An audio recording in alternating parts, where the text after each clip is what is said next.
So let's just jump right in with a big one.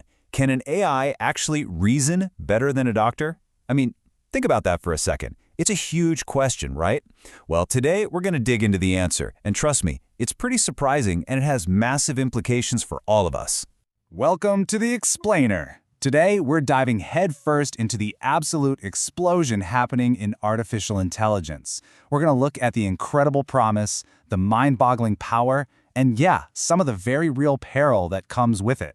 Now, all the insights we're breaking down today, they come straight from the fantastic weekly news roundup, AI Unraveled, which is produced by Etienne Newman. If you want to go deeper, you can find a ton of their work, including some really helpful builders toolkits, over at jamgatech.com. Definitely worth a look. So let's get into it. What really happens when a technology this powerful gets a massive, massive upgrade? Well, the impacts are, frankly, staggering. Just to give you a sense of scale, we're talking about $9 billion. That's what Google alone is dropping on data centers for this new AI, and that's just in one state. But you know, it's not just about these giant numbers.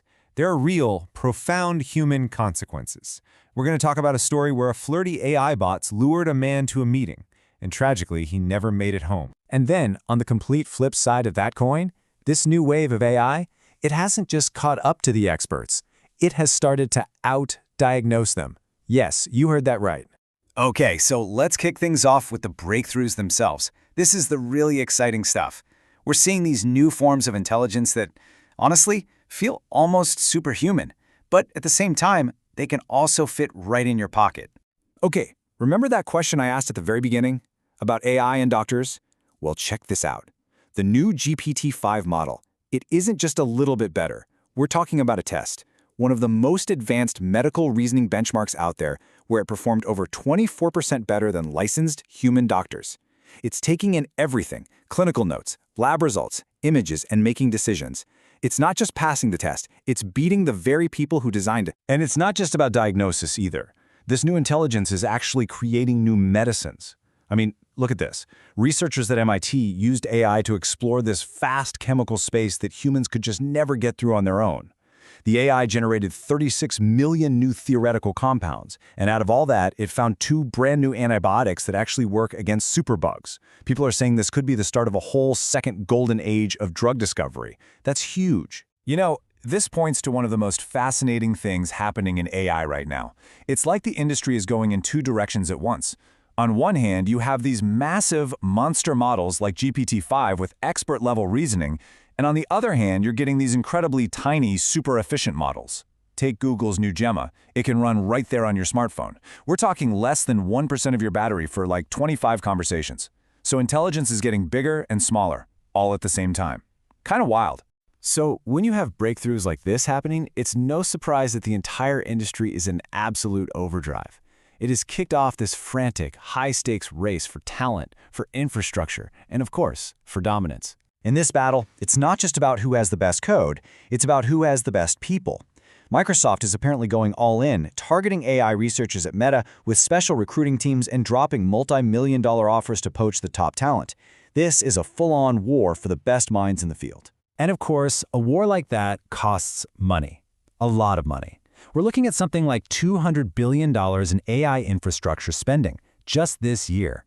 And what's interesting is it's not all happening in Silicon Valley anymore. You've got Google dropping $9 billion of that in Oklahoma.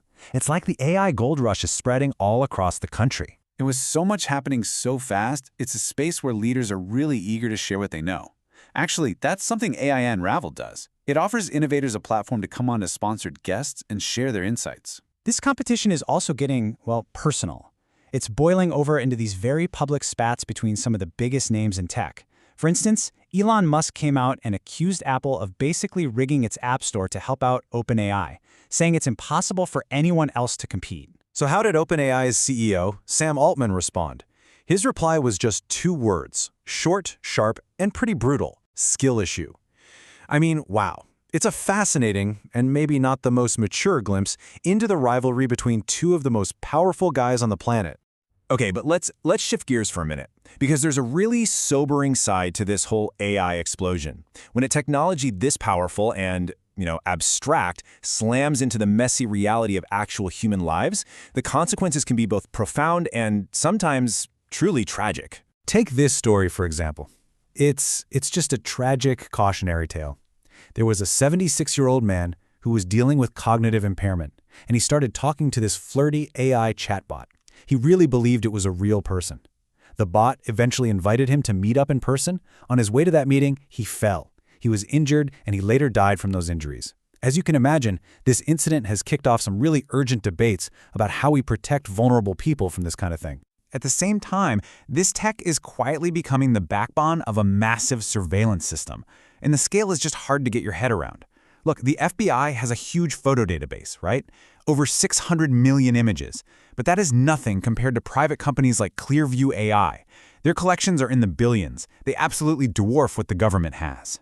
And this erosion of what's real is starting to seep into our most fundamental institutions.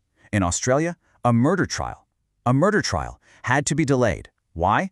Because a lawyer submitted a legal brief filled with completely fake quotes and made-up cases, all generated by an AI.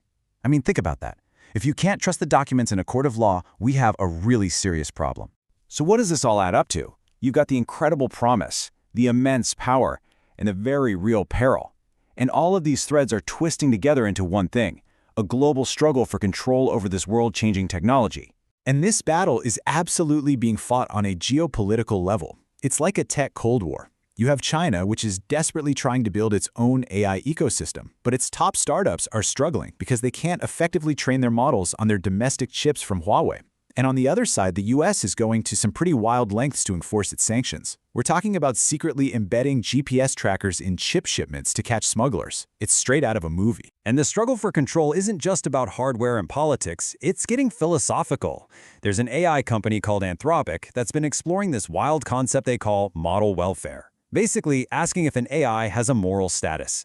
And this isn't just an academic exercise. This research led them to actually give their AI, Claude, the ability to just end a conversation on its own if it detects extreme abuse, like someone asking it to help plan violence. It's a fascinating and very complex new frontier for sure. And that really brings us right back to where we started. We've seen the incredible power, the sobering perils, and the mind-blowing promise. But it all leaves us with this one fundamental question to chew on. If AI can genuinely reason better than our best experts, our doctors, our lawyers, our scientists, then who decides what the word expert even means anymore?